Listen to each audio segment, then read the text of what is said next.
Hey everyone, enjoy the show.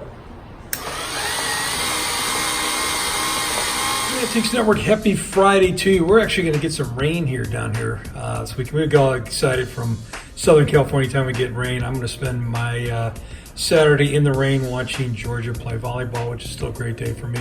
What we have here is a 1969 SPEER bullet retail display. So what they did is have the actual bullets in here. We've sold several of these down the road you might have seen. If you're into any kind of gun collection or just vintage advertising in general, it's an excellent piece to start with. These are antiques. These are Mantiques. Antique, Mantique. These guys sell Mantiques. This is their store.